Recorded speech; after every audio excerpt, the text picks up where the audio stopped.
ভূমিপুত্ৰসকলৰ যি ভূমি অধিকাৰ মধ্য অসমৰ আমাৰ শক্তিশালী অসমীয়া জাতিৰ অভিন্ন অংগ তিৱা জনগোষ্ঠীৰ প্ৰতি মই আহ্বান জনাইছোঁ।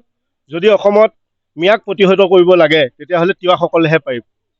তো আপোনালোকে দেখিব তেওঁলোকৰ বিশ্বাস ধৰ্ম বিশ্বাসৰ যিটো বিৰোধাপন্নতাটো এইটো তিৱাৰ লগত তেওঁলোকৰ 100% বিৰোধী আছে। সেইকাৰণে মই তিৱা জনগোষ্ঠীক আহ্বান জনাইছোঁ। ৰেজাউল কৰ্মীৰ দৰে মানুহক ক'ব বিচাৰিছোঁ যে অখিল গগৈহঁতে লুৰিণ গগৈহঁতে যদি শিৱসাগৰখনক ধুবুৰী বনাব নিদিয়ে আৰু নিজকে ধৰ্ম নিৰপেক্ষতা বুলি কয়, ধুবুৰী বনোৱাৰ অৰ্থটো কি আছে? ধুবুৰীত আছে মিয়া, শিৱসাগৰত আছে খিলঞ্জীয়া। তো তেওঁলোকে সেইকাৰণে অখিল গগৈহঁতে কৈছে যে শিৱসাগৰখন ধুবুৰী বনাব নিদিম। ইফালে অখিল গগৈয়ে ধুবুৰীত গৈ কৈ আছে যে মিয়াবিলাকো তেওঁৰ আপোন, তেওঁলোকো অসমৰ বৰ অসমৰ অধিকাৰী।